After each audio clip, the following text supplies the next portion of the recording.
Mesdames et messieurs, bonjour, je suis ravi de vous retrouver pour ce nouvel épisode du Carton. Il est là, il est de retour, il est toujours vivant. Voilà, vous pouvez le constater par vous-même. Il survit tant bien que mal à la chaleur texane, au barbecue, au gun, au bazooka.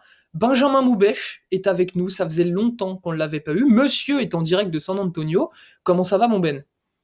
Eh bien écoute, ça va bien, effectivement, j'ai survécu à pas mal de choses depuis la dernière fois qu'on s'est pas vu.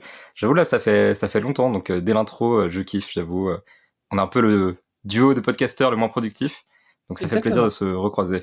Exactement, on n'est pas très productif, il faut quand même le reconnaître. On a un peu du mal à caler nos emplois du temps avec tout le monde, c'est un peu difficile, et encore plus avec l'ami Benjamin, qui certes ne dort pas beaucoup, mais dort quand même un peu, et du coup avec le décalage horaire c'est compliqué. Mais je suis très heureux de te revoir, mon Ben.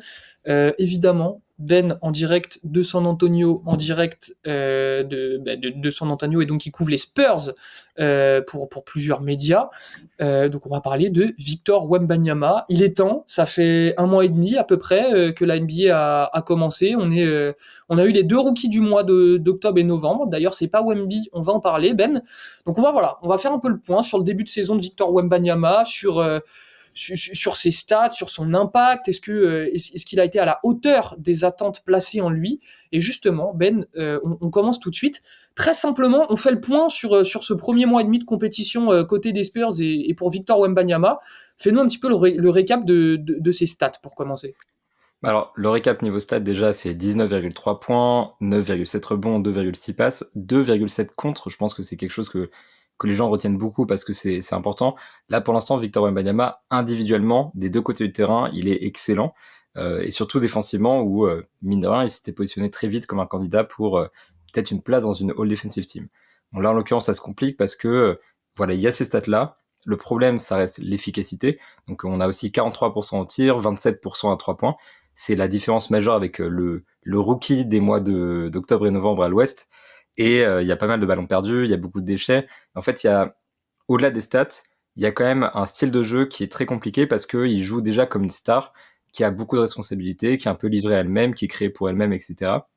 Donc c'est vrai que, voilà, pour l'instant, Victor Wembanyama, statistiquement parlant, il est à la hauteur des attentes. Dans l'efficacité, si on regarde de plus près, c'est plus compliqué. Et surtout, bah, la stat la plus importante pour moi, c'est 3 victoires et 16 défaites. C'est le bilan Ah des oui, Spurs. et là on est sur une lose streak de 14 défaites de suite chez les Spurs. La deuxième plus longue de l'histoire de la franchise. Et ça a commencé quand tu arrives avec Victor Wembanyama, sachant que beaucoup de gens étaient optimistes par rapport au play-in, par rapport au play-off. Et tu commences avec 3 victoires, 16 défaites et la deuxième plus longue série de défaites de l'histoire de la franchise. Ça, c'est rude. Voilà.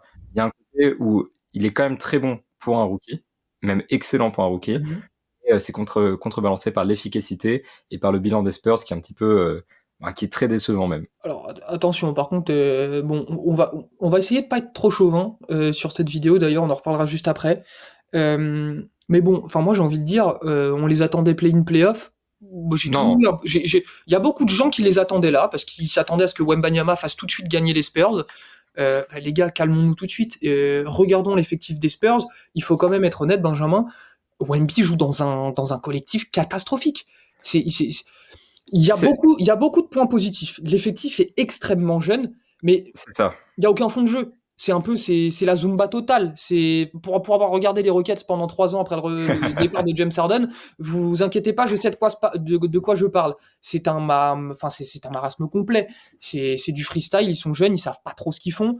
Donc c'est sûr, c'est compliqué de trouver ses marques en tant que rookie comment dire, dans ce contexte-là. Et justement, c'est un peu la différence dans l'efficacité, puisque du coup, il prend beaucoup de tirs un peu à l'arrache, beaucoup de tirs de superstar à la différence de Chet Holmgren, du coup, qui lui a été rookie du mois d'octobre et de novembre, avec des stats plus ou moins similaires, mais surtout une efficacité beaucoup, enfin, meilleure, en fait, tout simplement.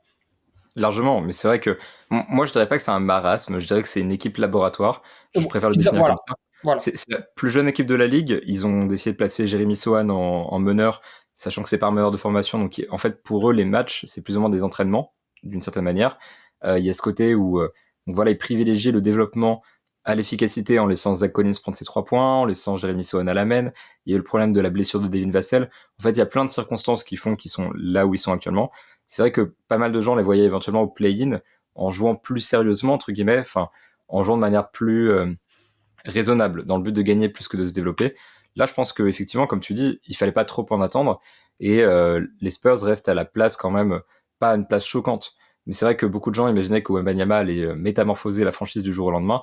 On peut pas attendre ça de la part d'un rookie de 19 ans parce que c'est beaucoup trop d'attentes. Et dans le contexte dans lequel il est placé, c'est un peu compliqué. Mais c'est vrai que du coup, les stats de Victor Wembanyama et de manière générale, ses débuts sont à relativiser par rapport à ça. Il se retrouve au cœur de l'expérience. Et au cœur de cette expérience, y a pas beaucoup d'écrans, il y a pas beaucoup de systèmes il y a quasiment pas de système de jeu, il y a pas les line-up les plus efficaces qui sont Mhm. alignés en permanence. Donc voilà, il y a plein de circonstances atténuantes par rapport au manque d'efficacité de Victor Wembanyama. Et c'est là où la course au Rookie of the Year et la course au Rookie du mois elle se complique. C'est que Chet Holmgren et Victor Wembanyama évoluent dans deux contextes complètement différents. Je pense que Chet est un peu plus mature aussi, mais du coup ils Bien sont très sûr. compliqués à analyser. Et donc quand on analyse Victor Wembanyama, on peut pas décontextualiser tout ça. Il faut absolument le remettre dans le contexte des Spurs, du coup, qui sont cette très très très jeune équipe qui expérimente énormément et qui se cherche et qui reste en période d'observation, comme dit Popovic, c'est-à-dire qu'il laisse le champ libre à Wembanyama et aux autres, donc pas de construction, et pas de construction, moins d'efficacité.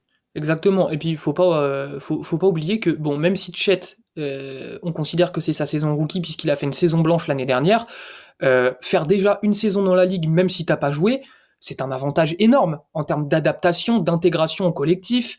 T'as vu les matchs, t'étais intégré, tu voyages avec l'équipe. Enfin, faut pas omettre de mentionner ça, c'est très important. Justement, en parlant de l'intégration, Ben, comment t'as trouvé que Wembanyama était intégré dans cet effectif? Alors évidemment, c'est la pierre angulaire de la reconstruction des Spurs, c'est le franchise player, c'est lui l'avenir de la franchise. Il a les clés du camion, disons-le clairement. Tout va être fait pour lui. J'ai trouvé que le terme de laboratoire justement était particulièrement juste. Mais comment il s'est intégré? Comment Popovic voit un petit peu le rôle de Wembanyama dans cet effectif très jeune? Bah, déjà, plus que le rôle, il y a la question de la place. Bon, Mhm. c'est peut-être un petit peu jouer sur les mots, mais le côté où déjà il est complètement, comme tu l'as dit, au cœur du jeu des Spurs. Donc il a 40,7% de load, c'est-à-dire c'est le pourcentage à peu près de possession dans laquelle il est directement impliqué. Donc 40%, c'est énorme, c'est dans le top 15% de la ligue à peu près. Donc c'est largement le joueur le plus utilisé de l'effectif des Spurs. C'est celui qui prend les shoots de star, c'est celui à qui on s'en remet souvent quand on arrive dans le clutch time et qu'il faut quelqu'un pour prendre les tirs. Donc en fait, Wembanyama, déjà dans le projet des Spurs, il est pas du tout dans l'optique d'un rookie qui aurait pu arriver aux Spurs il y a 5-10 ans et Popovic essaie de l'intégrer un peu doucement. C'est vraiment boom in the face, tu commences en tant que star de l'équipe. Mhm. Donc ça, c'est le premier point vraiment important.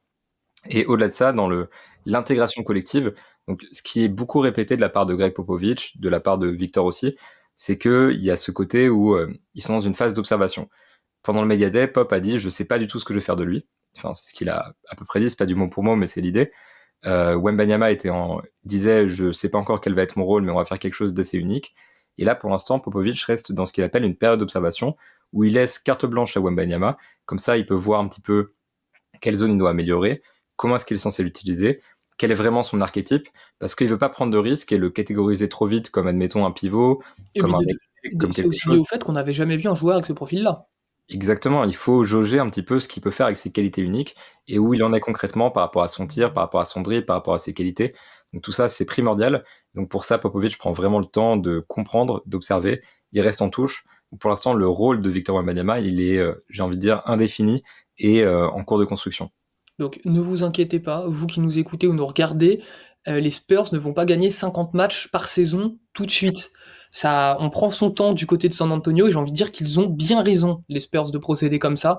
Le profil est tellement unique que on l'a dit, redit et répété chez l'analyste dans plusieurs épisodes du carton, mais aussi dans tous les médias. Tout le monde est plus ou moins d'accord pour le dire. Wembanyama a tout ce qu'il faut pour dominer les 15 prochaines années en NBA. Donc il n'y a pas de précipitation à avoir.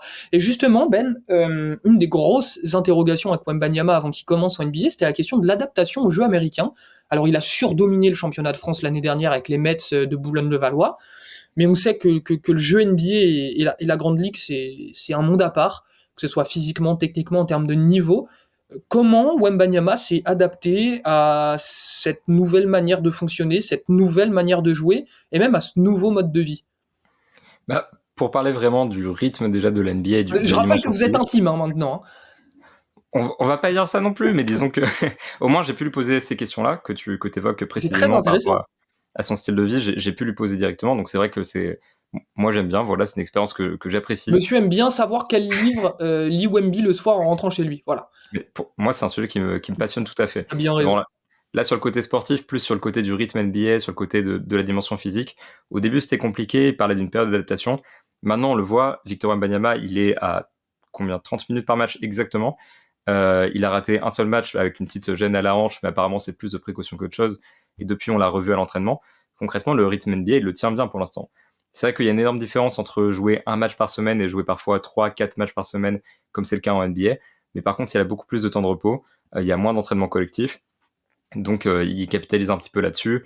Pareil, il expliquait que une des choses qui l'aidait du côté de la NBA, c'est que certes, le rythme du jeu il est plus intense, mais les temps morts ils sont plus longs, Bah tu as oui. plus le temps de te Mhm. reposer, donc en fait il retrouve son souffle dans le match.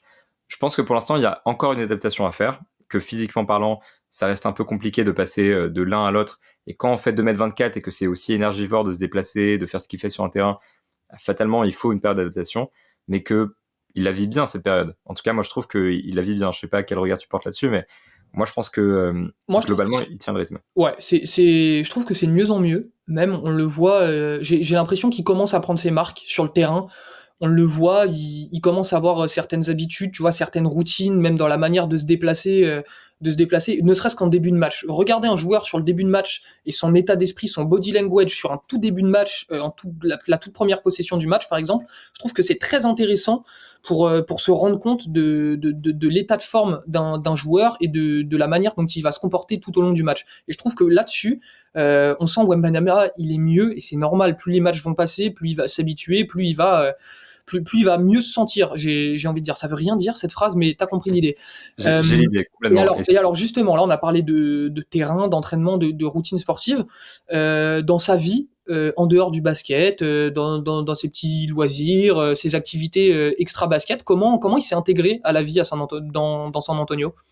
L'avantage, c'est que même s'il y a beaucoup plus de matchs, ce qu'il me disait du coup la semaine dernière, c'est que il a le temps de lire, par exemple, sur les trajets en avion. Vu qu'il y a moins d'entraînement, il a aussi plus de temps à passer avec sa famille. Donc finalement, il passe plus de temps avec sa famille et ses amis qu'avant, sachant qu'il y a toujours un de ses parents à San Antonio. La plupart du temps, on peut le voir en bord de terrain. Donc il est bien accompagné, il a une vie assez riche, assez remplie. Donc voilà quoi. Il a pas changé à ce niveau-là, il est resté le même. Et sur le plan de la vie perso, il n'y a pas vraiment eu de grosse intégration, à part peut-être le fait qu'il a parfaitement embrassé la culture texane. Déjà, quand il arrive pendant le Media Day et qu'il lâche, je sais plus ce qu'il avait dit, mais je crois qu'il a dit Audi ou un truc comme ça. Et juste avant, il faisait des vidéos dans San Antonio avec un chapeau de Ouais, cow-boy, ouais, ouais. en mangeant des tacos, etc. En fait, cette partie-là, il a très bien fait parce qu'il est complètement intégré dans la culture de San Antonio. Et les gens ici sont déjà voilà, ils sont déjà fiers de lui, ils se le sont déjà appropriés.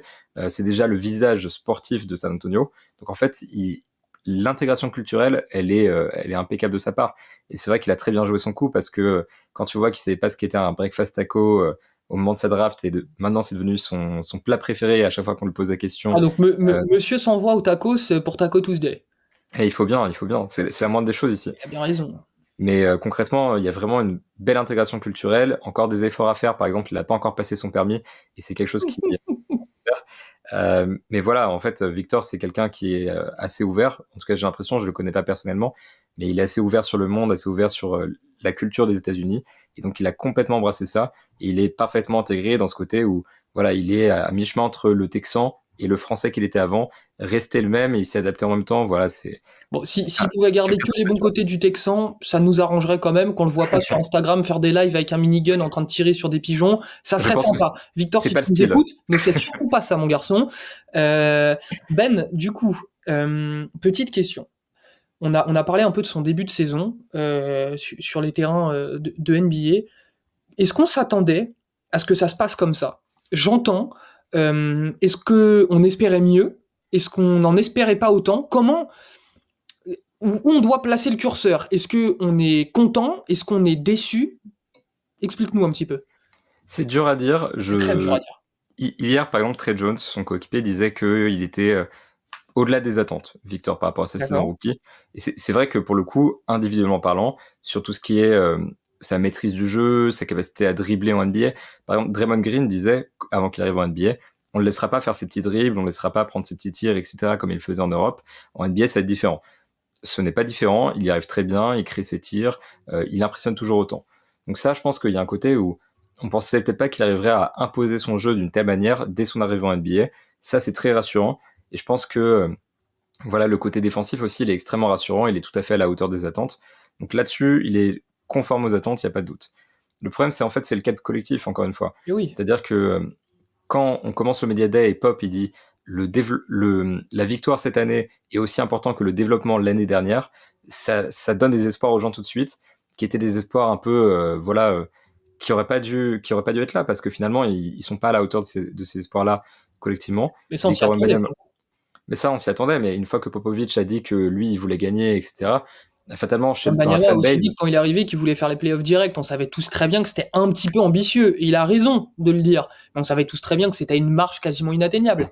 en prenant du recul, c'est sûr qu'on Ah on le oui, savait, mais fatalement, dans la fanbase, ça a insufflé bien un sûr. espoir qui n'avait pas forcément lieu d'être. Et donc maintenant, pas mal de gens sont déçus par rapport à l'impact collectif. Et ce qu'on voit aussi, c'est que Victor est capable parfois de faire gagner des matchs. Je pense Mhm. à ce deuxième match à Phoenix, qui est d'ailleurs leur dernière Exceptionnel. victoire et qui date qui date du début du mois de novembre. Ils ont commencé le mois de novembre avec une victoire, ils n'ont plus jamais gagné depuis. Et ce match-là, en l'occurrence, Victor, il fait un super match. Il est énorme, il marque 38 points. Mais surtout, dans le quatrième quart-temps, il est phénoménal en défense. Il marque 10 points pendant que les Suns en marquent 5. Et il fait complètement gagner son équipe en étant le joueur clutch, le capitaine, tout ce que vous voulez. Donc, il peut. Le problème, c'est qu'il le fait pas encore assez souvent. Pas qu'on l'attende, hein, mais c'est juste que on pourrait, après cette performance à Phoenix, beaucoup de gens s'attendaient à ce que Victor, bah voilà, commence à step up encore plus, fasse gagner des matchs de manière phénoménale à son équipe.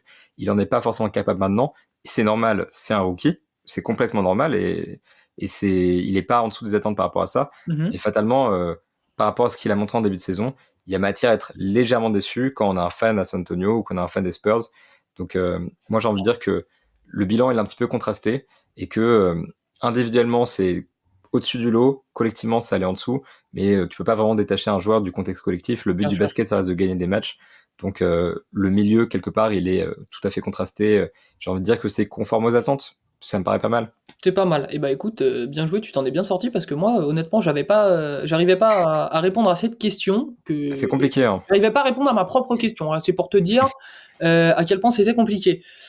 Ben, pour mettre un petit peu de côté justement le côté chauvin, pour que on ait plus ce biais là qui peut biaiser un petit peu nos avis. Est-ce que tu peux nous dire un petit peu, toi qui es sur place à San Antonio, je le rappelle, pour suivre la saison de Wembanyama, comment est perçu Wembanyama et comment est perçu son début de saison par les Américains et par les médias américains sur place? Ouais, déjà, les gens l'aiment beaucoup parce qu'il est très disponible, il parle bien Ça et a l'air d'être un bon gars, ouais. bah c'est ça déjà. Et puis toutes ses réponses sont très matures. Il est disponible après chaque match pour parler ou presque. Donc non, clairement déjà la presse américaine est conquise par la personnalité. Ça, y a vraiment aucun doute. Sur le plan du jeu, je pense que moi j'ai parlé avec du coup des journalistes américains avant le début de la saison pour leur demander notamment leurs attentes aux Spurs. Ce qui revient beaucoup, c'est que même eux, à ce moment-là, les journalistes vraiment de San Antonio s'attendaient à play-in, voire play-off. Donc c'était peut-être un peu ambitieux. Il faut se dire que si nous on a le côté chauvin, eux ont le côté un peu patriote aussi, par rapport au fait qu'ils sont à San Antonio. Au-delà de ça, sur Victor individuellement, je pense que tout le monde est complètement conquis. Sur le style de jeu, sur son efficacité, enfin, sur, je veux dire, sa productivité, plus que Mhm. l'efficacité, du coup, globalement, il est tout à fait conforme aux attentes, il est même un peu au-delà. Donc, je pense qu'il y a presque même plus d'engouement aux États-Unis et dans la presse de San Antonio qu'en France. Parce qu'en France, on en fait des caisses, mais il y a Ouais. quand même beaucoup de critiques. Certes, on est chauvin pour beaucoup, mais il y a aussi ce côté où très vite, quand un joueur contre-performe ou même quand un joueur est bon, il y a très vite un Regardez contre-feu. votre mec surcoté là. Exactement, ça c'est notre grand classique, on l'a beaucoup fait avec Rudy Gobert, ça apparaît aussi avec Victor Wembanyama, c'est normal. Aux États-Unis, il y a moins ça. Il y a vraiment ce côté où plus les gens sont juste fans, ils sont dans l'excitation. Donc j'ai envie de dire que c'est encore plus gros que là-bas. Et la hype, elle est vraiment, je pense, plus grande à San Antonio qu'en France actuellement. Donc moi j'ai envie de dire que pour l'instant, Victor Wembanyama, c'est un quasi sans faute. Bien sûr, les gens, ils ont envie de le voir gagner. Bien sûr, ils comprennent pas toujours que l'équipe perde autant de matchs. Mais pour Victor individuellement, les gens sont plus dans l'optique de dire ah, il est peut-être un peu trop tout seul, il faudrait mettre Trey Jones sur le terrain, il faudrait trader ce mec-là, il faut que machin arrête. En fait, tout le monde est dans l'idée de dire que Victor, c'est un peu c'est déjà la star aussi dans le sens où il est un peu intouchable médiatiquement et où Ouais. on se dit, bon, bah, c'est un On doit rookie. protéger le gamin, quoi. Exactement. Donc les autres, il faut qu'il l'aide plus. Lui, il fait déjà ce qu'il fait, c'est déjà super pour un rookie. Donc voilà, il y a cette idée-là dans la presse américaine. Il y a l'idée que Wembanyama est déjà un des meilleurs joueurs de l'NBA. C'était déjà dedans avant le début de la saison. Je sens qu'ESPN l'avait placé dans son top 100, je crois dans le top 50 des meilleurs joueurs, je sais plus la place exactement. J'avais posé la question du coup à Andrew Lopez, qui est à Mhm. San Antonio pour couvrir les Spurs aussi, et il expliquait que par rapport aux projections qu'ils avaient faites, il s'attendait à ce que Victor fasse une vraie grosse saison. Peut-être pas à calibre All-Star, mais déjà dans le calibre de certains des meilleurs titulaires de la ligue. Donc voilà, l'excitation, elle est maximale, peut-être plus grande qu'en France, et il y a moins de contre-feu. C'est le bilan global que j'en tirais. Et je maintiens, ce qui séduit le plus, c'est la personnalité et le côté vraiment mature, le côté vraiment voilà, curieux de Victor qui séduit complètement les Américains. Mais ça, j'ai envie de te dire, je connais pas Wembanyama, mais on commence à se faire une petite idée de son état d'esprit. J'imagine que pour lui, c'est très important justement d'être intégré à cette culture texane, à cette culture de San Antonio, et à aussi séduire par son caractère, sa personnalité en dehors des terrains, et pour performer, s'intégrer et être pleinement épanoui sur un terrain, ça doit être très important pour lui. Ben, j'ai une question. Tu as parlé un petit peu de ses coéquipiers. On en a parlé vaguement. Justement, comment se passe la vie de Wembanyama au sein du groupe des Spurs? Je sais pas, toi qui as accès aux entraînements et qui te rend à presque tous les entraînements des Spurs, tous les entraînements des Spurs? Non, j'avoue, en ce Oh moment, je là, suis moins oh là régulier. là, Depuis mon accident de voiture, je suis un peu moins régulier. Mais après, il faut se dire qu'on a juste la fin des entraînements. bien sûr. Donc, il n'y a pas non Oui, plus. oui, le normal. Mais justement, est-ce que tu as des petits insides à nous dire? Je sais pas, est-ce qu'il a des buddies, tu vois, est-ce qu'il a un petit mec qu'il préfère, avec qui, je sais pas, il va bouffer, il sort un peu plus, il est plus en contact. Comment ça se passe? Comment ça se passe au sein du groupe? Ah, comment ça se passe au sein du groupe? Je pense que le groupe vit très très bien. En fait, tu les vois souvent faire des jeux. Pareil, en fait, c'était surtout en début de saison où Ouais. beaucoup d'équipes sont un peu séparées et les Spurs étaient très proches les uns des autres. Ils étaient vraiment tous ensemble. Ils partaient faire des jeux à l'arcade. Ils faisaient beaucoup de dîners en groupe, etc. Donc en fait, il y a vraiment quand même une vraie camaraderie dans le groupe. Je pense que s'il y a un gars de qui il est plus proche, ça va être Jeremy Sohan, qui Ouais. était déjà là pour sa draft, qui était là ensuite pour l'accueillir à San Antonio, qui est un mec qui est Et qui très est pas là pour lui envoyer des belles passes lobées, par contre, hein. bon, il fait son max, Il hein, fait son mais match. bon, Je rigole évidemment, je rigole évidemment. c'est compliqué.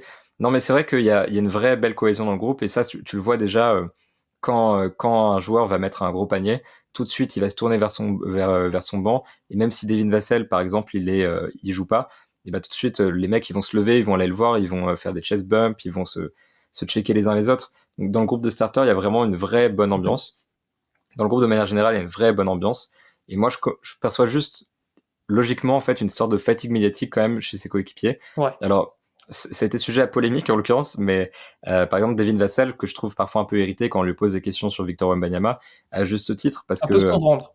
en fait il fait une grosse saison aussi à la base. Avant qu'il se blesse, il faisait une grosse saison. Il a signé un énorme contrat cet été. C'est un des quatre des Spurs en fait. Ah ouais. Il est clairement au cœur du projet. Et c'est vrai qu'à un moment, il venait de faire un gros match. Il avait marqué autant de points que Victor Wembanyama. Et tout de suite, des journalistes lui ont posé des questions sur Victor avant de lui poser des questions sur son match. Et à ce moment-là, il s'était montré, moi j'ai trouvé un peu agacé. C'est ma perception personnelle des choses. Et On l'avait on m'a tous senti un peu, hein, on l'avait tous vu, enfin tous, je sais pas, mais on avait vu quelques extraits de cette conférence de presse et de la réponse de Devin Vassell. En effet, bon, t'as dû mieux le voir que nous, vu que t'es là-bas, mais en effet, on l'a senti un peu agacé, notre ami.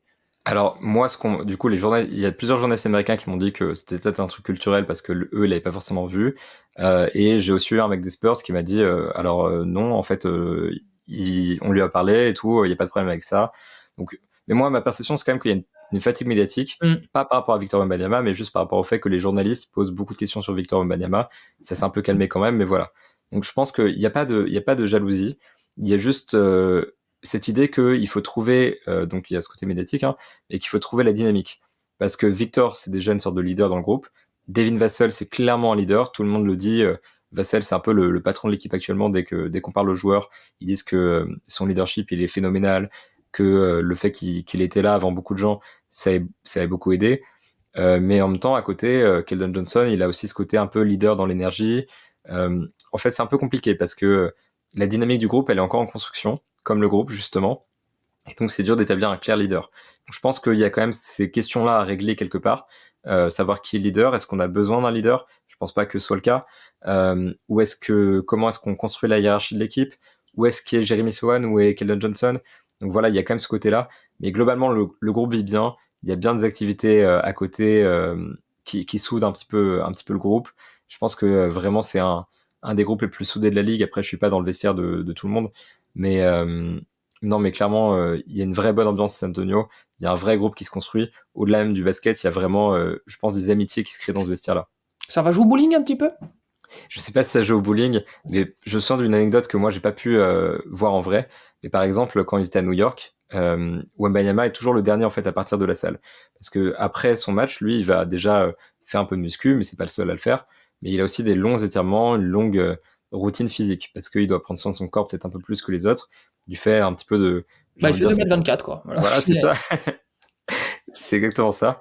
Et du coup, c'est toujours le dernier à partir. Et du coup, à New York, pour le coup, ça posait un peu problème, parce qu'il fallait prendre l'avion, il y a le bus, etc. Et Popovich, organisation militaire, c'est le genre à un petit peu taper sur les doigts des retardataires. Alors du coup, pour que Victor soit pas le seul à se faire gronder et pour protéger un peu le rookie, les joueurs des Spurs l'ont attendu dans le vestiaire. Donc Oh parmi eux, il y putain. avait Devin Vassell, Jeremy Sohan, dont c'était l'idée, Keldon Johnson. Ça, c'est une anecdote racontée par Mike Finger de l'Express News. Et donc, ils ont tous attendu que le rookie soit prêt. Ils ont un petit peu élaboré un plan en mode bon allez c'est bon, si on y va plusieurs on sera moins engueulé, il faut qu'on soit solidaire avec le rookie, on peut pas laisser tout prendre. Donc voilà, il y a quand même cette Ils ont pris idée une souffrante de au final? je sais pas du tout parce que le bus on n'y a pas accès, donc une fois qu'ils quittent le vestiaire on sait pas ce qui se passe. Je pense que ça va et puis au pire ils ont l'habitude avec Popovich, mais concrètement il y a quand même une vraie belle vie de groupe là-bas, il y a vraiment une belle entente. Et même avec Popovich il est un petit peu rugueux avec la presse, mais ça se voit quand il est au contact de ses joueurs qu'il est quand même assez sympathique et que voilà il a une belle présence aussi là-bas. Il y a la présence des légendes des Spurs qui rend les choses aussi plus faciles.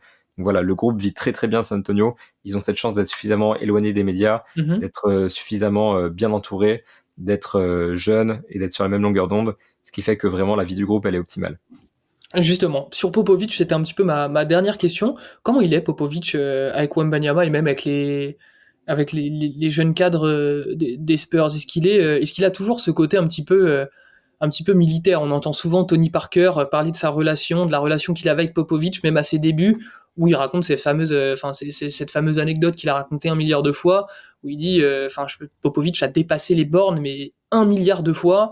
Et des fois on était à la limite de l'acceptable. Est-ce que Popovic est toujours comme ça avec ses joueurs, ses jeunes talents, surtout Mbanyama, puisque je pense qu'on est d'accord pour dire que c'est le plus grand talent de cette équipe et même de toute la NBA.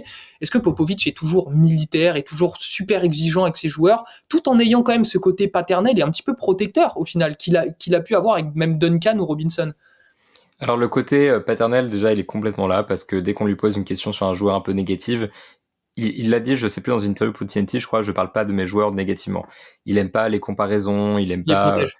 voilà, ça, il y a vraiment ce côté protecteur et je pense que c'est important parce que en fait, il peut pas adopter une approche trop dure avec certains joueurs. Je pense notamment avec Jeremy Sohan qu'il a placé dans un rôle de meneur, il a besoin de se sentir soutenu parce que on l'a vu, il y a des moments de doute chez lui, il y a des moments où il rappelle que le soutien de ses coéquipiers et de son coach est important. Donc il peut pas dire en conférence de presse par exemple, je l'ai trouvé nul. Et de toute façon, ce sera pas le cas parce qu'il est conscient que c'est un processus de progression. Donc, en fait, il y a ce contexte qui fait que je pense qu'il est un peu plus doux qu'avant. Nous, on n'a pas. S'il y a des moments de pétage de plomb, on n'y a pas accès. Et je pense que de toute façon, il n'y a pas volonté de la part des Spurs de les montrer. Mais je pense que globalement, il a moins cette approche quand même qu'avant parce que, en fait, quand Tony Parker il arrive dans cette équipe, c'est déjà une équipe qui est compétitive. Oui. C'est déjà une équipe qui a de grandes, grandes aspirations. Et en fait, tout ce contexte-là est extrêmement différent du contexte actuel où c'est des très jeunes joueurs et où il a besoin d'être là pour les encadrer. Mais il peut pas non plus. Il peut pas non plus les casser, il veut pas les faire rentrer Mhm. dans un moule, il n'a pas besoin de les presser en fait. Et donc quand on voit qu'il est dans cette phase d'observation avec Wembanyama, on peut facilement se dire que le côté militaire il est beaucoup moins là, qu'il est beaucoup plus dans une approche voilà pédagogique et que depuis qu'il gère les jeunes Spurs de la reconstruction, il a un peu changé de méthode. Il y a aussi ce côté où il accueille des joueurs qui sont quand même déjà Victor est beaucoup plus mature que Tony Parker à la même époque. Donc il y a ce côté un petit peu de je pense de respect mutuel qu'il y a plus qu'avec un autre joueur, même si lui, il veut pas faire de distinguo, il veut vraiment voir Victor comme un joueur comme les autres. Il y a quand même un respect mutuel qui fait que il est plus facile à coacher, donc il y a moins besoin peut-être de méthodes militaires. Donc je pense que le côté pop dur, on peut pas dire qu'il est parti, que le pop militaire, il est parti, mais il s'est quand même adouci avec cette jeunesse des Spurs, et je pense que c'est pour le mieux parce qu'ils en ont un peu besoin, à mon avis. Et donc, il y a plus ce côté paternel qui ressort maintenant. Et clairement, dans la relation qu'il a avec Victor, il nous dit, Victor, il donne beaucoup de conseils, mais juste, il veut pas le noyer dedans, donc il essaie de rester un peu à sa place. On l'a vu travailler hier sur des moves au poste avec lui, et il n'était pas du tout en train de lui crier dessus ou quoi que ce soit. On sait qu'il lui a crié dessus parce qu'il nous l'a dit, il avait hâte que ça arrive, Victor Wembanyama. C'est Et vrai. ça c'est normal, c'est un coach de basket, il faut un moment qu'il élève un peu la voix de temps en temps. Mais je pense que globalement, il y a cette approche douce, pédagogique, toujours exigeante, bien sûr, mais quand même dans Oui, c'est l'idée... Greg Popovich, hein, c'est pas Stephen Silas, les gars, hein. c'est- Greg Popovich reste Greg Popovich. Désolé à Stephen, hein, mais on en revient toujours aux Rockets. C'est pas possible. Non, c'est que bah, t'en reviens toujours aux Rockets, Non, mais c'est alors. clair que le niveau d'exigence, c'est pas le même. Mais fatalement, en fait, il juge en fonction du contexte. Il sait que Victor, il vient d'arriver et qu'il doit encore se chercher. Il sait que Jeremy Swan, il développe ses talents à la main. Donc, fatalement, en fait, il voit les choses en fonction du contexte. Il voit ses attentes par rapport au contexte. Donc, il s'adapte et il est beaucoup moins dur avec Jeremy Swan qu'il aurait pu l'être avec Tony Parker parce que c'est pas le même contexte. C'est pas les mêmes attentes de résultats. Et puis, même le passage de Manu Ginobili qu'il a voilà, forcé à prendre son mal en patience pendant longtemps, je pense, lui a permis de se calmer un petit peu et d'apprendre à prendre son temps, faire confiance à ses joueurs davantage. Donc voilà, je dirais que Pop est plus doux aujourd'hui qu'il ne l'était avant. Et pas que les médias, par contre. Avec les médias, il est toujours. Et il est dur et je vais pas mentir, des fois c'est intimidant. Est-ce que Benjamin Moubèche a pris sa soufflante de Popovich? J'ai pas pris ma soufflante, j'ai pris plusieurs soufflantes. Je On lui ai s'en posé déconne. des questions auxquelles il a bien répondu, tranquillement, gentiment et tout. Bon, Et il est très sympa, hein. Moi, quand je m'approche de lui pour lui dire bonjour, il me regarde avec un sourire, il me dit bonjour, il n'y a pas de problème. Il est très cool. Mais par contre, oui, des fois, tu lui poses une question et juste, il te c'est le répond, personnage. C'est son N- personnage. bah c'est ça. Est-ce que Sissoko va jouer ce soir? Non, point. Est-ce que je lui pose la question, par exemple, si le storytelling pour lui, parce que Adam Silver disait à un moment dans un podcast qu'il voulait moins de storytelling et plus de X and O's, plus de stratégie. Je lui ai demandé un petit peu son avis là-dessus. Il m'a dit en gros, grosso modo, qu'il s'en foutait complètement. Il m'a dit, c'est le commissionneur, je fais ce qu'il veut. Et ensuite, je l'ai un peu relancé. Il m'a dit, non mais je sais pas quoi te dire, m'en fous. C'est Donc, Popovich, hein, du Popovich dans le texte. Mais justement, je trouve que c'est intéressant de voir cette approche qu'a Popovich avec ces jeunes et cette nouvelle génération, puisqu'au final, même si Popovich a plus ou moins toujours eu à gérer des jeunes talentueux, Duncan, Robinson, Parker, Manu et tout ça, cette situation, au final, il l'a jamais vraiment connue, puisque je parle de la situation d'avoir un jeune extrêmement talentueux et d'être dans la galère et dans l'apprentissage et dans l'observation, comme tu nous as si bien expliqué avec ce jeune effectif des Spurs. Parce qu'on rappelle que quand Robinson arrive, dès sa saison rookie, les Spurs gagnent 35 victoires de plus que l'année d'avant, ce qui est un record NBA qui tient toujours. Quand Duncan arrive, les Spurs ont déjà Robinson, sont déjà compétitifs, et l'ajout de Duncan fait que ça bonifie encore plus l'effectif. Pareil pour Parker, pareil pour Manu. Au final, Popovich ne s'est jamais retrouvé dans cette situation d'avoir peut-être le jeune le plus talentueux de la planète, mais d'avoir un effectif beaucoup trop jeune et beaucoup trop qui part dans tous les sens, ce qui est normal, encore une fois. Donc je trouve que c'est très intéressant de voir sa manière de gérer après toutes ces années en tant qu'head coach. Ben, je pense qu'on a à peu près fait le tour. On a encore une fois été beaucoup trop long, mais alors là, je pense que les gens nous en voudront pas. Alors, le ah là, c'est concept plus de ce le carton, là, podcast, c'est on la rappelle, mi-temps, ça hein. s'appelle le carton. Le but du jeu, c'est de faire un podcast en 12 minutes. On arrive sur 34. On balise plutôt bien les choses. Le présentateur fait très bien son travail. Heureusement, il n'y a pas de pub à envoyer. Il n'y a pas d'émission derrière. Donc, Bon, on on peut a qu'à renommer ambiancer ça quand on les veut. cartons, tu vois, ça fait 3 cartons, c'est bon, c'est Voilà, réglo. bah écoute, si tu veux, on part sur un petit overtime. Il n'y a aucun problème. Oh, non, en vrai, je pense qu'on a fait le tour. Je sais pas si t'as quelque chose à ajouter, mais c'est très intéressant. On a beaucoup parlé de l'inside et on n'a pas forcément, on a parlé de basket évidemment, mais on a beaucoup parlé d'à côté parce que je trouve que c'est très intéressant. Puis on a la chance de t'avoir, t'es sur place, donc t'as des petites anecdotes à nous raconter. J'imagine, tu m'arrêtes si je me trompe, ce sera pas la seule fois de la saison que tu passeras nous voir pour nous parler de Wemby. On fera un petit point régulièrement. Si t'as une anecdote croustillante, je sais pas, il se coince un doigt dans une boule de bowling parce qu'il a des trop grandes paluches, évidemment, tu nous appelles, on se fait un épisode spécial bowling, il n'y a aucun problème. Je te remercie d'avoir été dispo avec nous. Quelle heure il est là à San Antonio? Alors, attends, j'en ai aucune idée. Quelle heure il est? Il est 12h56. Et Ah, pour vous, ça va être pour vous l'heure, normalement, il est 20h. ça va être l'heure d'aller manger là. C'est l'heure du tacos. Enfin, des tacos. Attention, on Tu conjugue vas bien. manger des tacos ou des nouilles instantanées? Ne mens pas à tes auditeurs, s'il te plaît. Ah, je vais clairement manger des nouilles instantanées, là, elles Allez. sont juste là, précisément. Bon bah régale-toi, régale-toi et encore une fois merci d'avoir été avec nous. Vous qui nous écoutez ou nous regardez, merci beaucoup d'avoir suivi cet épisode spécial Victor Wembanyama. J'espère que ça vous a plu. En tout cas, évidemment, si vous avez aimé, n'hésitez pas à nous laisser un petit pouce bleu sur YouTube, un commentaire, un like, une note sur Apple Podcast, sur Spotify, sur tout ce que vous voulez. Ça nous aide vraiment, vraiment beaucoup. Encore une fois, on va essayer de faire au mieux et de vous sortir un maximum d'épisodes. Je vous l'ai dit au début de cette émission, c'est un petit peu compliqué avec les emplois du temps de chacun, mais on fait au mieux, on va essayer d'envoyer, de vous régaler comme toujours. En tout cas, Ben, tu prends bien soin de toi, on se revoit très rapidement et merci encore. Et puis vous, prenez bien soin de vous. À la prochaine. Bisous, Hugo.